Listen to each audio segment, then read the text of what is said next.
चांद के पार चलो। क्या बात है भाई,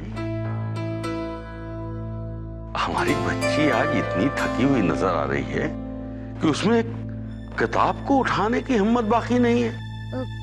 नहीं अब्बू, ऐसी कोई बात नहीं है। वो बेटा, तुम्हें इतनी मेहनत करते देखकर मुझे जितनी खुशी होती है ना, उसको मैं बयान नहीं कर सकता बेटा।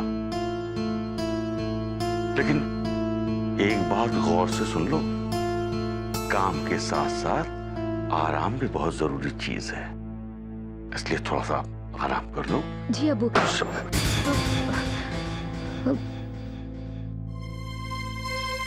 ठीक है बेटा। पता नहीं अब्बू, ये बुक मैंने लाइब्रेरी से इशू कर रहा था, तो शायद किसी का कागज इसमें रह गया होगा। हो सकता है बेटे ये किसी के काम का कागज हो, सही सलामत लौटा देना। जी अब्बू।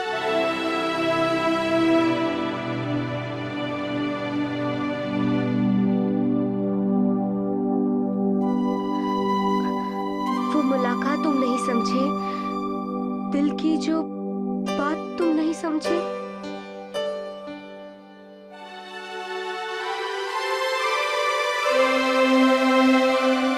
वो मुलाकात तुम नहीं समझे, दिल की जो बात तुम नहीं समझे। दिल की परतों को आज खोलता हूँ मैं, सच क्या है आज बोलता हूँ मैं।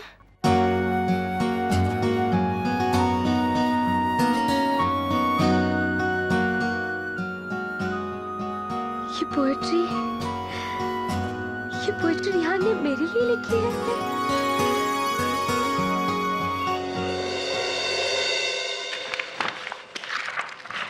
अरे रेहान, कुछ तो याद करने की कोशिश कर। कहाँ रखा था वो कागज? याद ही तो नहीं आ रहा शफत, पता नहीं कहाँ रख दिया। घर में, कॉलेज में, कुछ याद नहीं आ रहा। अरे पोएम ही तो थी ना, इतना परेशान क्यों हो रहा है? दूसरी लिख ले। ले मेरी सुन ले, शायद तेरे काम आ जाए। और इस दिल में क्या रखा है? तेरा ही दर्द छुपा रखा है। चीर के देखें इस दिल को तो तेरा ही नाम लिखा रखा है। कहो कैसी रही? बहुत अच्छी। क्या खूब शायरी करते हैं आप। शुक्रिया शुक्रिया। चलो, किसी को तो टैलेंट पसंद आया। अबे कुछ तो शर्म कर। अपने लिखे हुए अच्छे शेर नहीं बोल सकता तो फिल्मों के गानों को अपना बनाकर सुनाना शुरू कर दिया। ओह, ये गाना है। तभी मैं कहूँ, जब मैं लिख रहा था ना, मेरे दिल से आवाज आ रही थी, कहीं तो सुना हुआ है। अरे तुम दोनों चुप करो और रेहान भाई की थोड़ी मदद करो। प्लीज, मेरी मदद करने की कोई जरूरत नहीं, आप लोग जाइए यहाँ से।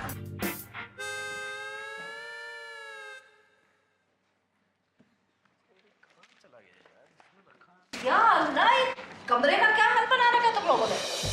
दादी, कल रात मैंने एक पोएट्री लिखी थी, पता नहीं कहाँ रख दिया। मैं मान ही नहीं सकती कि तुम भूल गए होगे। जी, मैंने कमरे का कोना कोना छान मारा दादी, कहीं मिली नहीं। अरे तू दिल में ढूंढो। तुमने दिल से लिखी थी ना कविता, तो बाहर कहाँ ढूंढ रहे हो? अपने दिल को फिर से टटोलो, उससे भी अच्छी कविता लिख पाओगे। वाह दादी वाह, क्या पते की बात कही है। जो जज्बात, जो तेरे ख्यालात तेरे अंदर छुपे हैं, अरे उन्हें दोबारा कागज पर उतारने में वक्त नहीं लगेगा। समझ गया दादी। दादी की बात समझा कर। कमरे को ठीक ठाक करके जाना। जी अब जाती हूँ।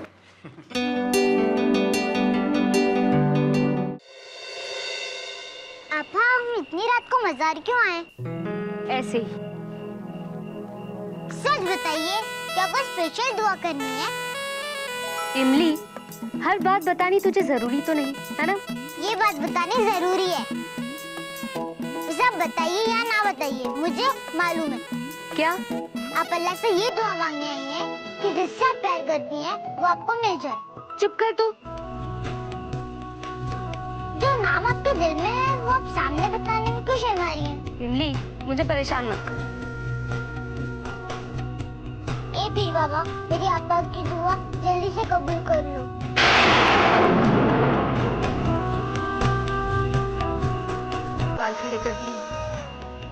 और अगर ज्यादा सोचती हो तो यही इन तमाम सवालों का जवाब भी बन जाए। मैं क्या करूँ पीर बाबा, मैं क्या करूँ? अब आप ही मेरे सवालों का जवाब दीजिए।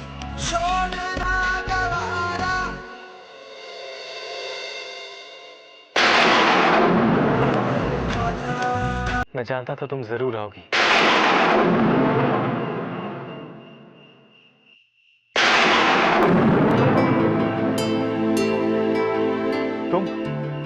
तुम यहाँ क्या कर रही हो?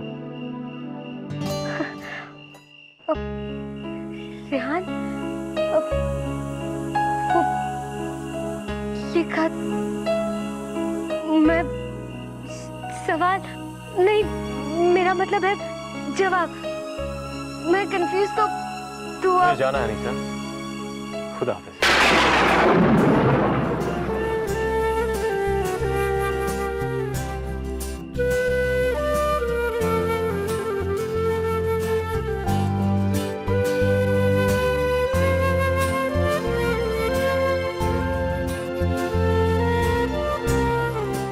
निसापा, मैंने रेहान को देखा।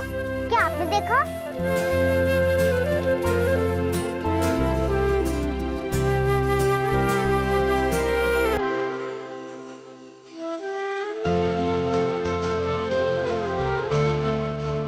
मेरा शब्द बिल्कुल सही निकला।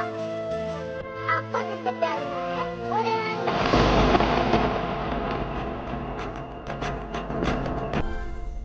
वाह, क्या लिखा है? इससे साफ पता चलता है जैसे आपको उनसे प्यार हुआ है वैसे उनको भी आपसे प्यार हो गया है। मुबारक हो आपा, मुबारक हो। क्या कुछ भी बोलती रहती है? मुझे कोई प्यार व्यार नहीं हुआ है। और रेहान,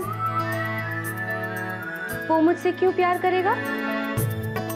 तू होती ना तो देखती, मजार पर कितने रूखेपन से बात की थी मुझसे उसने। वो तो इसलिए क्योंकि आप दोनों का नया नया प्यार है। थोड़ा घबरा गया होगा बेचारा, जैसे आप घबरा गई थी। जैसे तुमने तो कहा था कि उसे ज्यादा बोलने की आदत नहीं है। नहीं इमली, प्यार तो दूर, मैं उसे पसंद भी नहीं करती। कितना अकड़ू है वो, और कितना खड़ूस भी, और गुरूर भी कितना करता है। और पता है वो आपा क्यों बेकार की कोशिश कर रही हैं?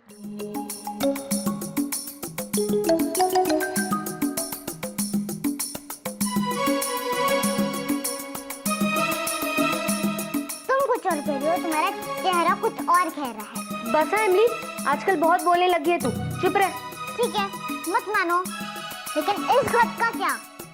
बस बहुत हो गया, अब ना तू दोबारा से सब कुछ बोल मत। और तू जा यहाँ से, मुझे परेशान मत कर, जा। ठीक है, जाती हूँ, लेकिन एक पते की बात बताऊं? अगर ये प्यारी है तो वक्त वक्त पर इशारा जरूर करेगा। अपनी आंख और अपने कान जरा खुले रखना।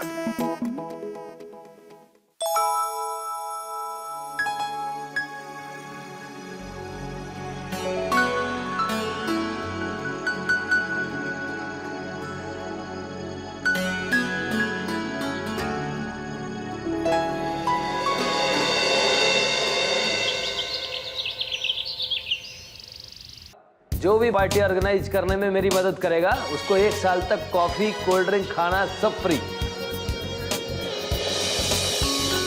क्या बोलते हो?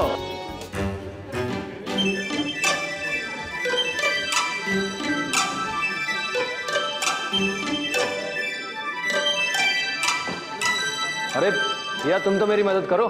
तुम्हें ये सोच भी कैसे लिया कि मैं तुम्हारी मदद के बारे में सोच सकती हूँ? हाँ, अगर तुम चाहो तो मेरे घर आकर पूरे साल का फ्री खाना खा सकते हो।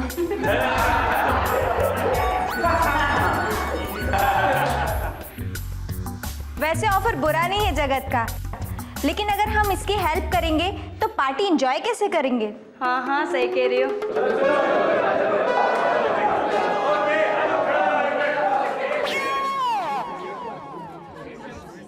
ये आइडिया भी फेल हो गया। मैंने सोचा था जनता कूद पड़ेगी ऑफर में, पर उल्टे हंसी और उड़ गई। अब क्या करेगा भाई जगत तू? सही तो कह रही वो लड़की, मेरी मदद करने के चक्कर में कौन अपनी पार्टी का मजा किरकिरा करेगा।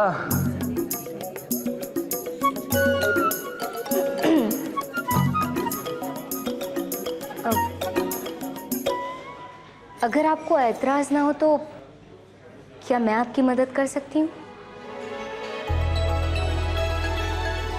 देखिए, मैं जानती हूँ कि आपको पहले ही दिन मुझे लेकर गलतफहमी हो गई थी, लेकिन वो शाह सिस्टर्स की वजह से मुझे सज़ा भुगतनी पड़ी थी।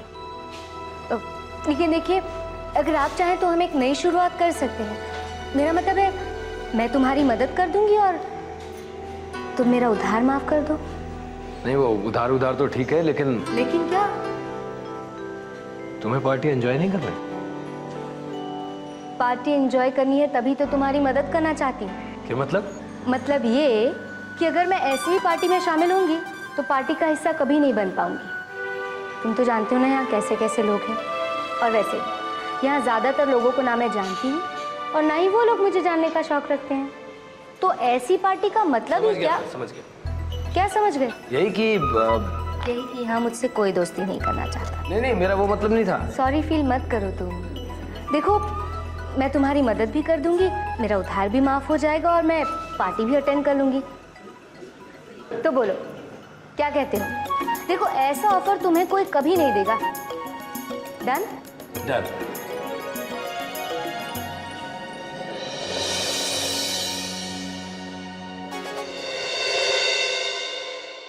So everything is clear to you now?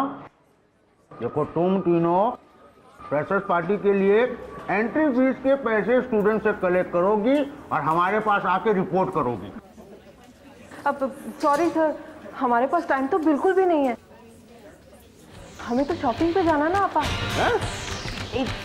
इसका मतलब है पार्टी के लिए शॉपिंग, सब डेकोरेशन का सामान वगैरह वगैरह लेना है ना।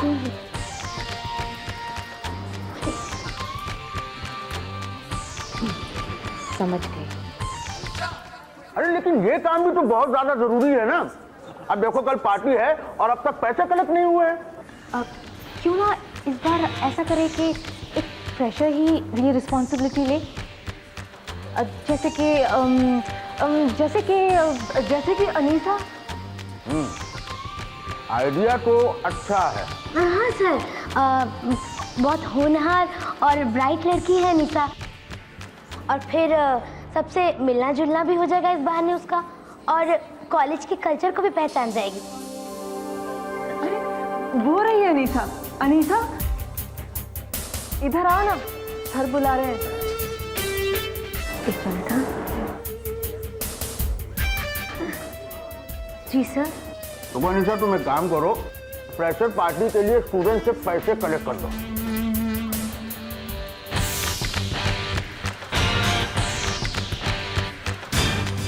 ठीक है sir. Very good, very good. हम चलते हैं।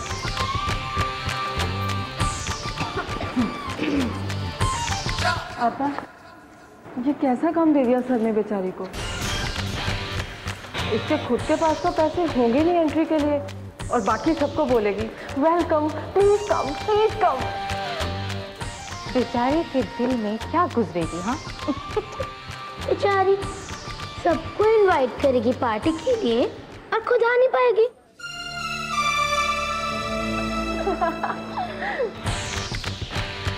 अब देखना, मैंने तुरुप को वो पत्ता खेला है जिससे अनीता के सारे अरमान बिखर जाए। बहुत शौक है ना उसे ऊंची उड़ान भरने का। अब कटे हुए परों से फड़फड़ाती हुई सीधी जमीन पे आके गिरेगी।